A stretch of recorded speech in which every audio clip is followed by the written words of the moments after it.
Vlog! Delamundo, corned beef caldereta. Let's start! Tingnan natin kung masarap nga ba ito. Hello guys! Welcome to our another cooking vlog series. Wow, may series! Para to sa mga 10 subscribers natin. So for today's video, gagawa tayo ng corned beef caldereta. So yung mga ingredients na gagamitin natin is syempre mantika. Tapos ano tawag dito? Sisam pati na nung Patatas and carrots, bell pepper, sibuyas, tsaka bawang, chili, wow, chili, social, and lalagyan natin ng cheese, and of course, our main ingredient, yung corned beef. Ops, may nakalimutan. Kailangan natin ng tomato paste. Let's start with frying our potatoes and carrots. Lalagay lang tayo ng mga 2 tablespoon ng cooking oil. Tabi! Yung mga parakshot. Ipapry lang natin sila. Ito tayo mag-isa ng corned beef natin dito. So, hintayin muna natin siyang mag-fry. Naaamoy ko na ang pinaritong patatas at carrots. Diba? Alright, so, after natin ma-fry yung potatoes and carrots, gigisa na tayo ng corned beef caldereta natin. Sorry guys, I forgot to mention earlier, kailangan natin ng tomato paste. Siyempre, unahin natin yung sibuyas at bawang. Pagsabayin na natin para wala nang magtatalo-talo kung ano dapat mauna.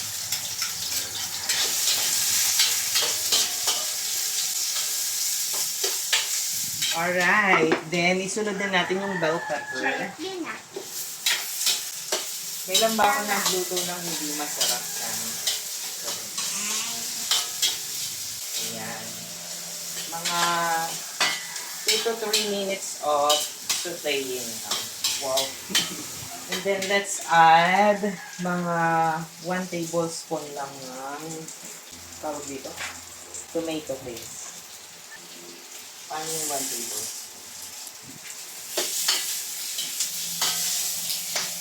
Ano na yung mga nailagay mo ulit? Onion and garlic.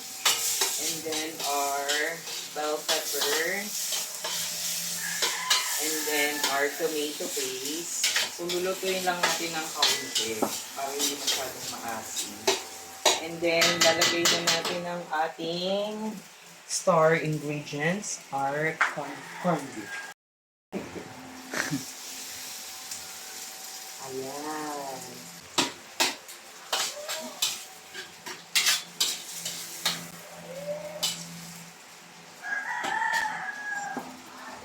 So, napakasimple lang yan. No?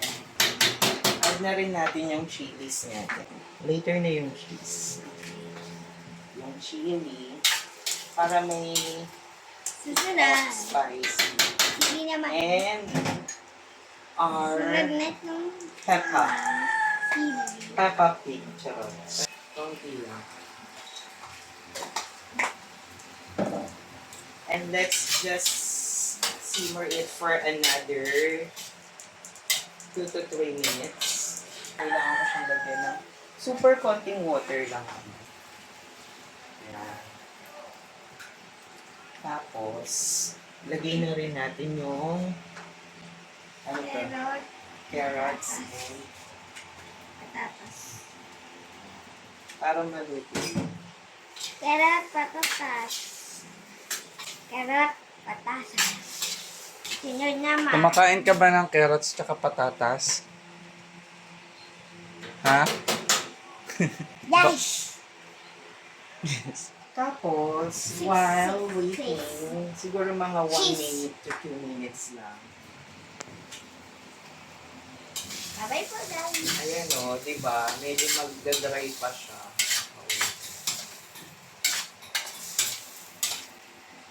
So, parang hindi naman yung laging traditional na corned beef, yung luto sa corned beef na laging isa, na may sibuyas, na may patatas na.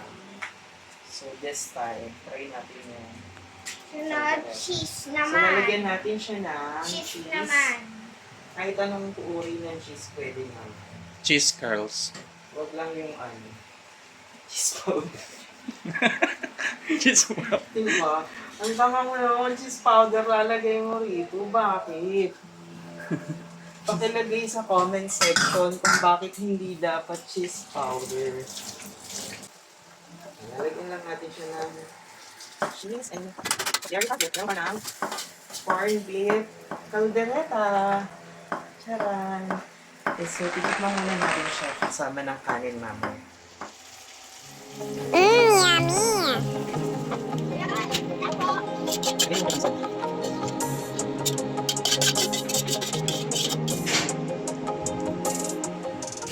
Alright, so ngayon, i-judge na natin yung niluto natin. Yay, sarap. Paano kasi sa amin, hindi ko makuha ng walang gulay, Charis? Di ba kumakain siya ng gulay? Sabi niya kanina. Ay, niya lang, yung pacture. Alam mo yung sili, labit ko. No chili, no cheese. No cheese. Alright, tikman muna natin, judgment. First bite, eme. Hindi English ko. Sabi niya, lagyan ko daw ng score. Ang score natin ay Di ba ang ating 99, charot. Tikman natin kung anong lasa. It's corned beef caldereta.